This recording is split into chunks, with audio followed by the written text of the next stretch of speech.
Hallo und herzlich willkommen zu einem neuen Video auf meinem Kanal I Love Kuba. Schön, dass du wieder eingeschaltet hast. Das letzte Video über die aktuelle Lage in Kuba ist schon ein Monat her. Und es ist also Zeit zu schauen, was sich verändert hat. Abonniere meinen Kanal, wenn du Interesse zu diesem Thema hast oder allgemein zu Themen rund um Kuba, denn so verpasst du kein weiteres Video mehr.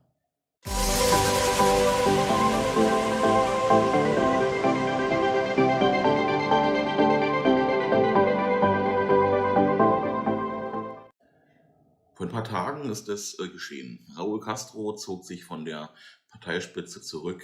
Díaz-Canel übernahm und ist somit Staatschef und Parteichef in einer Person. Und somit nun auch offiziell der mächtigste Mann Kubas. Vorher galt er ja mehr oder weniger immer noch als eine Art Marionette der Castros. Ich bin tatsächlich gespannt, was man in den nächsten Monaten über Díaz-Canel hören wird. 4 Monate nach Abschaffung des COC befindet sich Kuba in einer großen Krise. In Kuba gibt es nunmehr den Peso und den US-Dollar. Ich hatte ja berichtet, dass der COC abgeschafft wird. Bis zum 1. Juli diesen Jahres, also noch 2 Monate, dauert noch diese Übergangsfrist an. Aber schon jetzt akzeptiert kaum noch jemand den COC. Der Wechselkurs von Peso zum US-Dollar liegt offiziell bei 24:1. Auf dem Schwarzmarkt sehen die Preise jedoch ganz anders aus. 50:1 oder auch 60:1 sind Wechselkurse, mit denen man rechnen muss. Nun wird man sich vielleicht aber auch fragen, warum wechselt man überhaupt? Nun, mit der Einführung der MLC-Geschäfte oder auch Dollargeschäfte sind die Kubaner teils gezwungen, die Produkte des täglichen Bedarfs genau dort zu kaufen.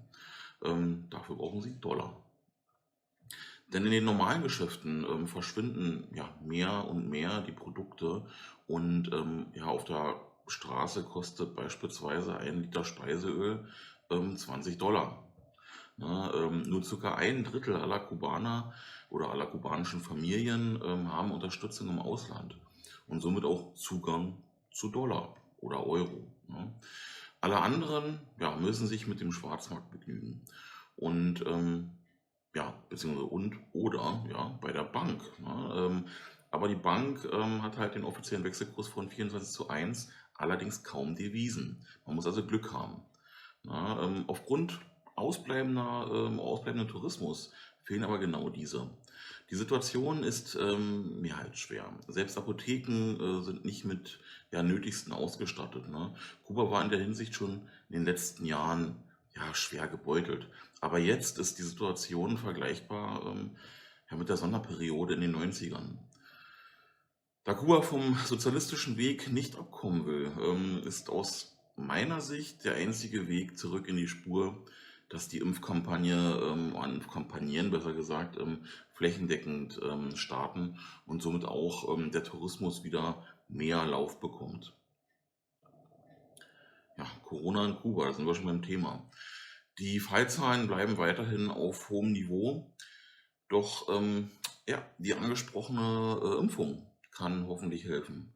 Ab dem 10.05., also jetzt kommenden Montag, startet Kuba mit einer weiteren Impfkampagne im Rahmen der Studie in Havanna, in den Provinzen Santiago de Cuba und Matanzas. Eingesetzt werden hier die Impfstoffe Soberana Dos und Abdala. Der Plan sieht so aus, dass für Juni die Zulassung der beiden Impfstoffe erteilt werden soll.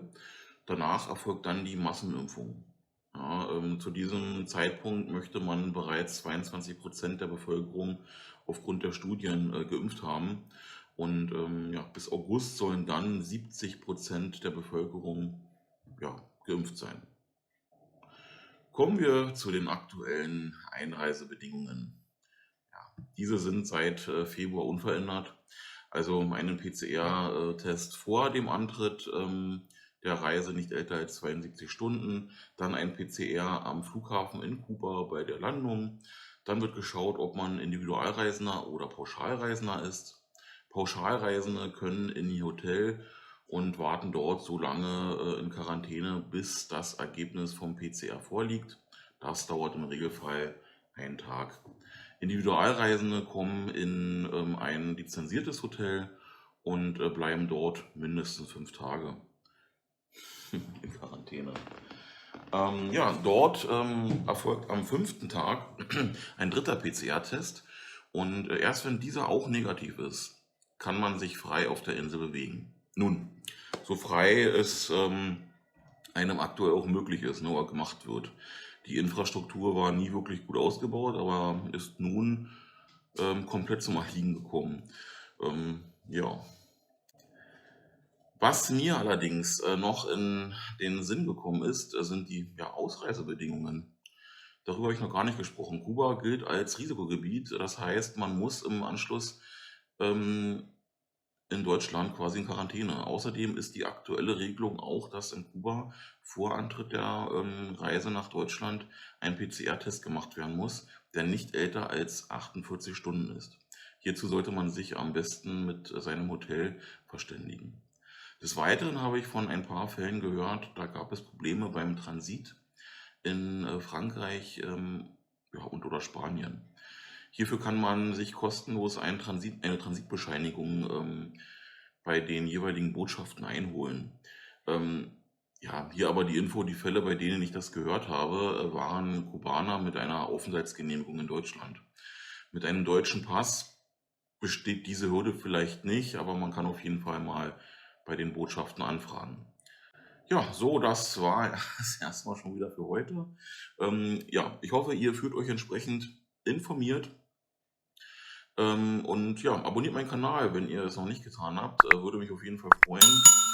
Und wenn ihr schon mal dabei seid, lasst auch einen Like da, Daumen nach oben, wenn euch das Video gefallen hat. Wir sehen uns beim nächsten Mal. Saludos, ciao.